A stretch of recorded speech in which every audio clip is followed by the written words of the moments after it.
सदा सेव्या श्रीमद्भागवती कथा यस्याः श्रवणमात्रेण हरिश्चित्तं समाश्रये। देखो, भागवत कथा सुनने से दो सबसे बड़ा लाभ है। पहला क्या फल है भागवत का कि मुक्ति करतले स्थिता, तुम्हारे करतल में मुक्ति आ जाएगी। मुक्ति करतले स्थिता। और दूसरी विशेषता भागवत का क्या है? हरिश्चित्तम समाश्रये, तुम्हारे चित्त में भगवान चिपक जाएंगे, वह चित्त चोर आ जाएंगे। जब भागवत की महिमा का गान किया, बस उसी समय दिव्य घटना घट गई। भक्ति, ज्ञान और वैराग्य उसी समय ताता थैया नृत्य करते हुए प्रकट हो गए। बोलिए श्रीमद् भागवत महापुराण की। भक्ति सुतौ तौ तरुणौ गृहीत्वा प्रेमैक रूपा सहसा विरासित। भक्ति सुतौ तौ तरुणौ गृहीत्वा प्रेमैक रूपा सहसा विरासित। भक्ति सुतौ तौ तरुणौ गृहीत्वा प्रेमैक रूपा सहसा विरासित। भक्ति सुतौ तौ तरुणौ गृहीत्वा प्रेमैक रूपा सहसा विरासित। श्री कृष्ण गोविंद हरे मुरारे नाथेति नामानि मुहुर्वदन्ति। श्री कृष्ण गोविंद हरे मुरारे नाथेति नामानि मुहुर्वदन्ति। भक्ति सुतौ तौ तरुणौ गृहीत्वा तां चागतां भागवतार्थभूषां। तां चागतां भागवतार्थभूषां सुचारुवेषां ददृशु सदस्या। कथं प्रविष्टा कथमागतेयं मध्ये मुनीनां वितर्कयन्तः। भक्ति सुतौ तौ तरुणौ गृहीत्वा प्रेमैक रूपा सहसा विरासित। श्री कृष्ण गोविंद हरे मुरारे नाथि मुहुर्वदन्ति। श्री कृष्ण गोविंद हरे मुरारे हे नाथ नारायण वासुदेव। गाइए गाइए। कृष्ण गोविंद हरे मुरारे हे नाथ नारायण वासुदेव। भक्तेषु गोविंद स्वरूप कर्त्री प्रेमैक धर्त्री भवरोगहन्त्री। भक्ति माता कीर्तन करती हुई प्रकट हो गई। भक्ति माता कहने लग गई कि मैं कहाँ रहूं, मेरे रहने का स्थान बताइए महाराज जी। धन्य है ये भागवत की कथा जो मेरे पुत्र ज्ञान वैराग्य को युवा बना दिया, उनकी वृद्धावस्था दूर कर दी और मुझे पुष्ट कर दिया। भक्त ज्ञान वैराग्य को पुष्ट करने वाली ये भागवत की कथा गोविंद के स्वरूप को प्रदान करने वाली है, प्रेम को बढ़ाने वाली है, भवरों को मिटाने वाली है। सात्वं च तिष्ठस्व सुधैर्य संश्रया निरन्तरं वैष्णव मानसानि। कि जितने लोग कथा सुनने बैठे हैं ना, हे भक्ति माता उसके हृदय में बैठ जाओ, वो आपका आसन है, सबका हृदय आपका आसन है, वहां बैठ जाओ। और सबसे बड़ा धनवान कौन? जिसके पास भगवान की भक्ति रूपी धन है, भगवान का नाम रूपी धन है। और भक्ति नाम रूपी धन नहीं, वो निर्धन है।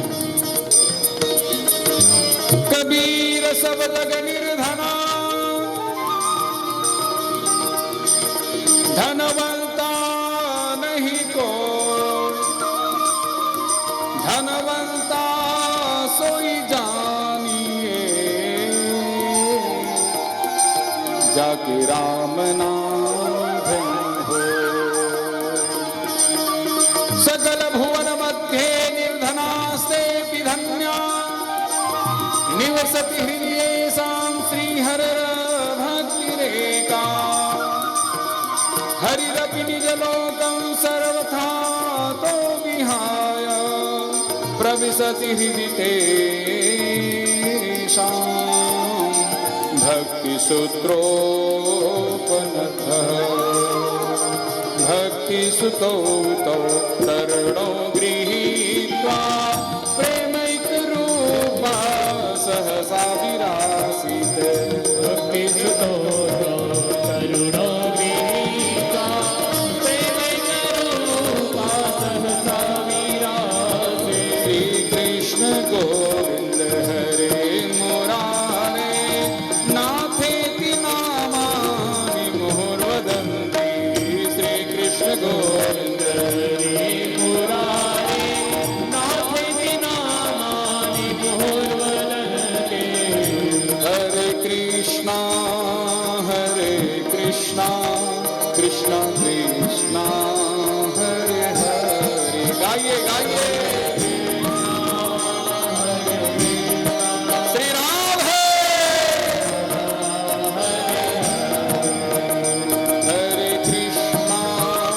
हरे कृष्णा कृष्णा कृष्णा हरे हरे।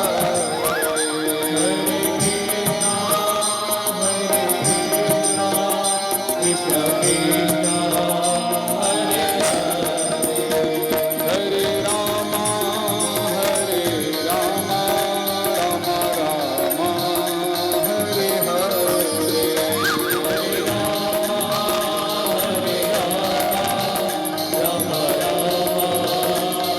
दोनों हाथ पर उठा करके मस्ती के साथ श्री राम है।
ये महामंत्र है 16 अक्षर का।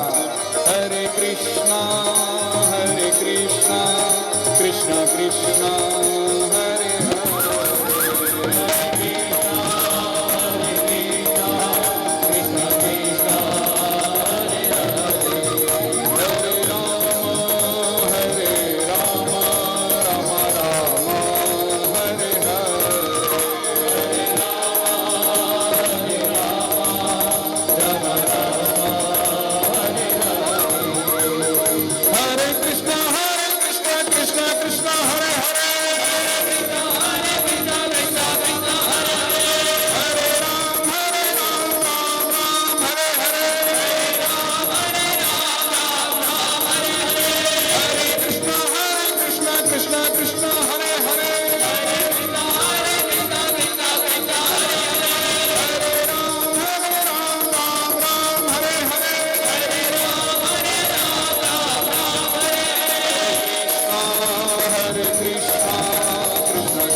मनोहर।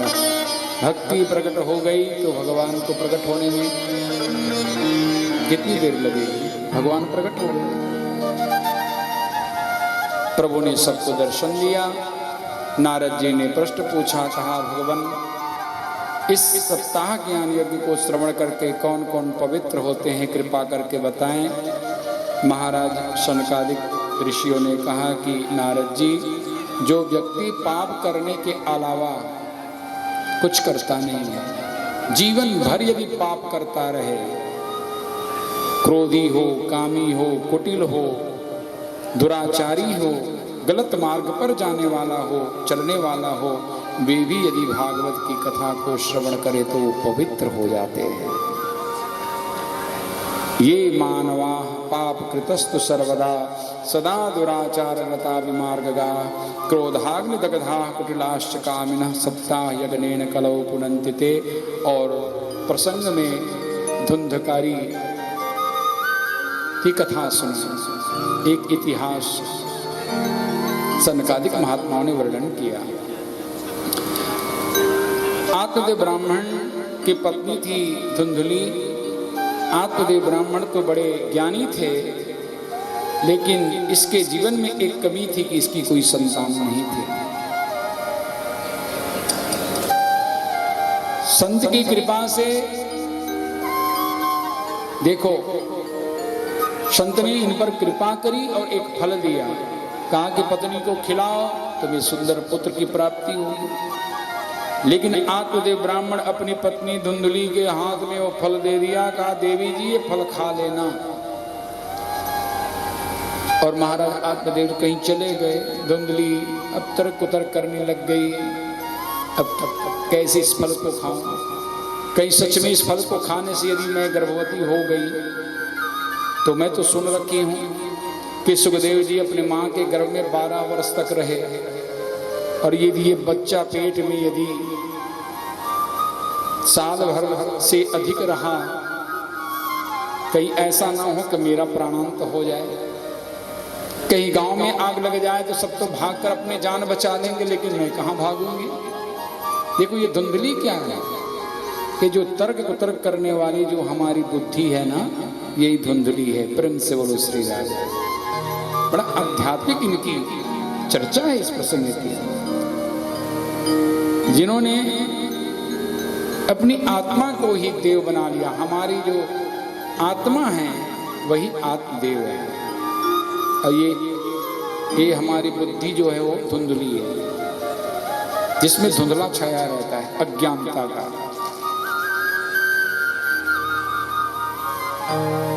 धुंधली ने वह फल नहीं खाई और गौ माता को खिला दिया बहन के कहने पर, और अपनी बहन के बच्चे को ही उन्होंने रख लिया। कालांतर में जब उस गौ माता के पेट से बालक का जन्म हुआ, देखो उस संत प्रसादी का परिणाम, एक सुंदर पुत्र का जन्म हुआ गौ माता के पेट से। त्रिमासे निर्गते चाथ साधेनु सुसुवेर्भकं सर्वांग सुंदरम दिव्यम निर्मलम कनक प्रभम। मनुष्य आकार का बालक जन्म लिया गौ माता के पेट से, लेकिन उसके जो कान थे ना, वो गौ माता के कान जैसे थे, इसलिए नाम पड़ गया गोकर्ण। धुंधली ने अपनी बहन के बच्चे का नाम रख दिया धुंधकारी। तो एक तो हुआ कुख्यात और एक हुआ विख्यात। प्रेम से बोलो श्री राम। गोकर्ण जी बड़े ज्ञानी थे, गौ माता के पेट से हुए हैं। तो गोकर्ण पंडितो ज्ञानी धुंधकारी महाखल। धुंधकारी तो बड़ा दुष्ट प्रकृति का हुआ। उनका अत्याचार जब पाप बढ़ने लगा धुंधकारी का, देखो बच्चों को कुएं में धकेल देना, दूसरों के घरों में आग लगा देना, जीवों की हत्या करना, ये इसका काम हो गया था। जब आत्मदेव के पास जब उलाहना आने लगी। लोग आते थे, शिकायत करते थे उनके बच्चे की, धुंधकारी की, तो महाराज आत्मदेव बड़े दुखी हो गए। इससे तो अच्छा था कि मैं बिना संतान का रहता।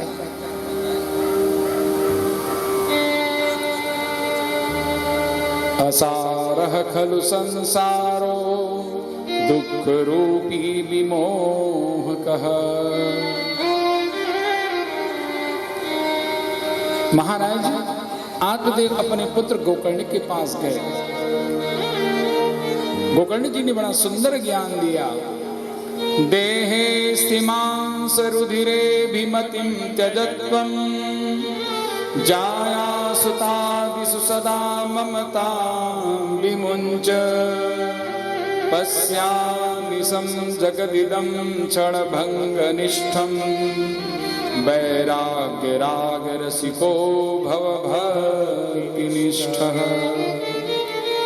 धर्मं भजस्व सततं त्यज लोक धर्मान् सेवस्व साधु पुरुषान् जहि काम तृष्णा। अन्यस्य दोष गुण चिंतन मास मुक्त्वा सेवा कथा रसमहो नितरां पिबत्वम्। कितना सुंदर ज्ञान दिया गोकर्ण जी ने। कहा पिताजी ये हाड़ मास का शरीर है, इसके प्रति जो आसक्ति है, संसार के प्रति जो आसक्ति है, अपने शरीर के प्रति जो ममता है, ममत्व है, इसका त्याग करके वैराग्य राग के आप रसिक बनिए, भगवान की भक्ति का आश्रय लीजिए और धर्मम भजस्व सततम त्यज लोक धर्मान। लोक धर्मों का त्याग करके धर्म का भजन करो। धर्म का भजन करना क्या है? कृष्ण का भजन करना ही धर्म का भजन करना है। इससे बड़ा कोई धर्म नहीं। आप धर्म को ही भज रहे हो, क्योंकि धर्म का साक्षात जो स्वरूप है वो भगवान का है।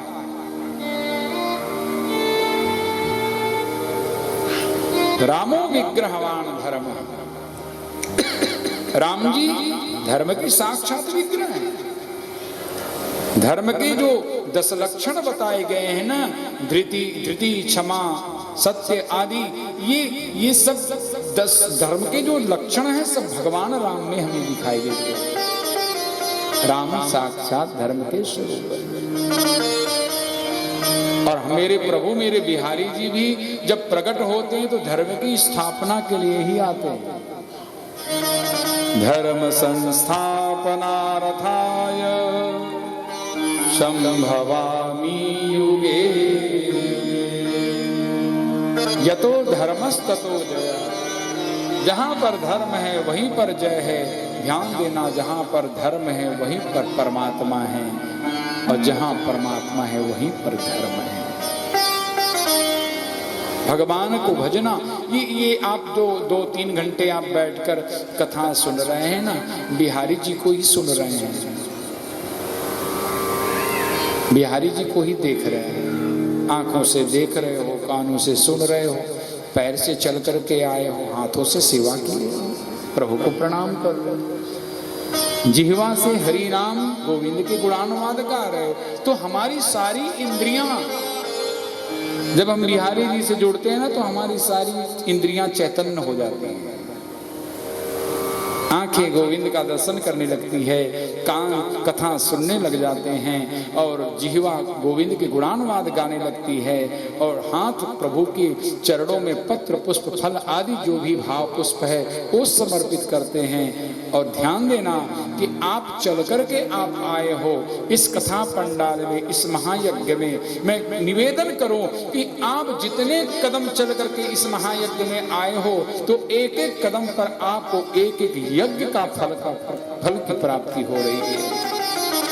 एक कदम में एक यज्ञ की फल की प्राप्ति। प्रभु मिलन को जाइए, तज ममता अभिमान, ज्यों ज्यों पग आगे बढ़ो, को कोटि के यज्ञ समान।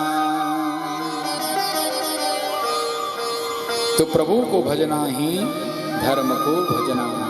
धर्मम भजस सततम त्यज लोक धर्मा। आत्मदेव ब्राह्मण दसम स्कंद का पाठ करते हुए भागवत जी का मुक्ति को प्राप्त कर गए। इधर गोकर्ण जी महाराज तीर्थाटन को चले गए।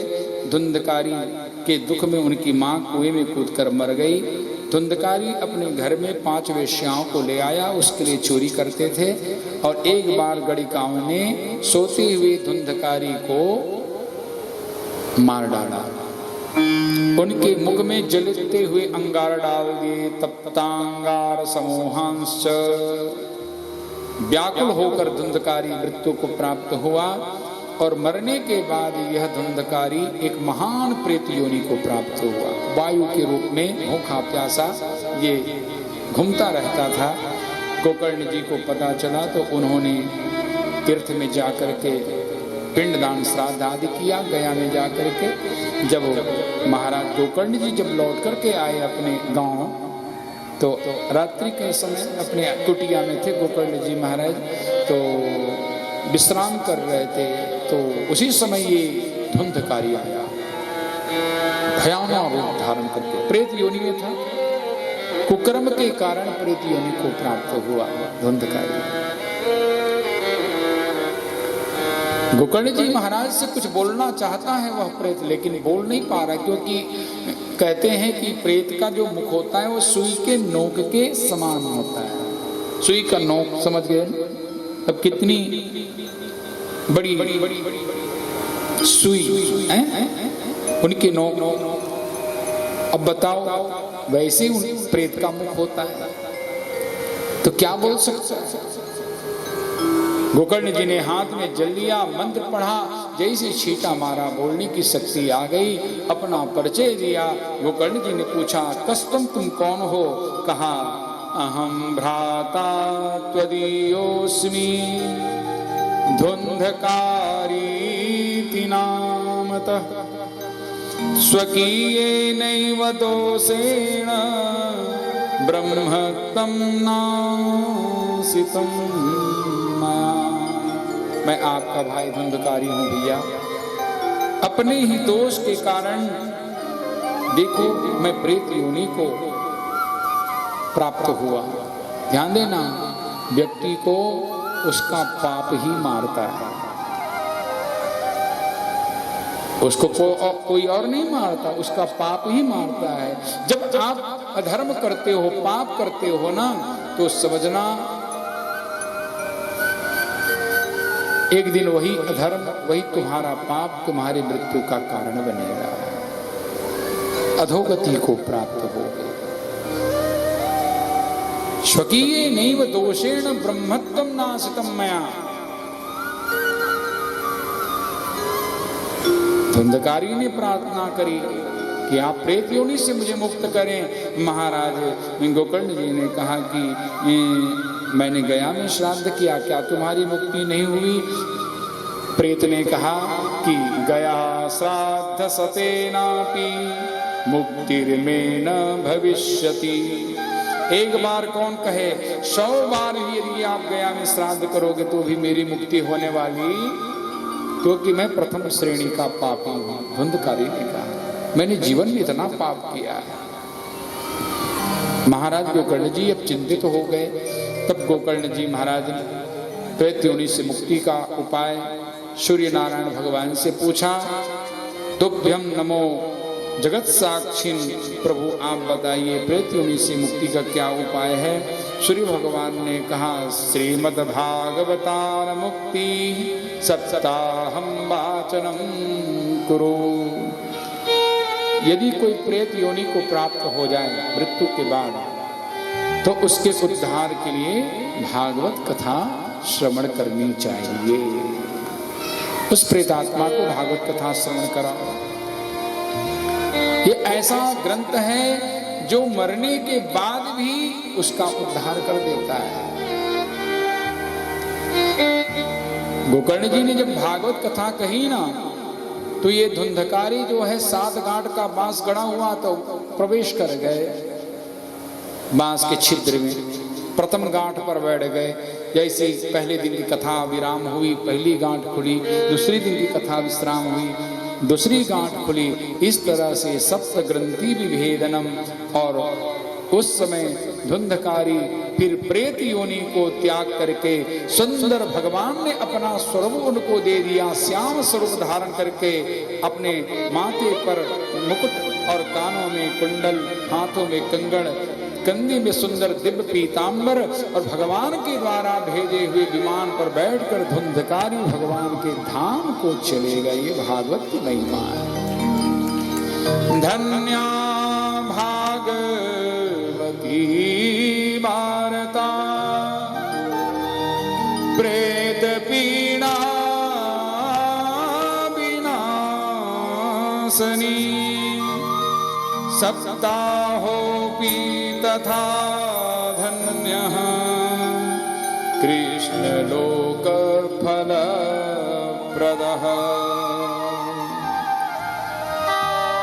ऐसा ये सदग्रंथ है, प्रेत योनि से मुक्ति दिलाने वाला, कृष्णलोक फलप्रद।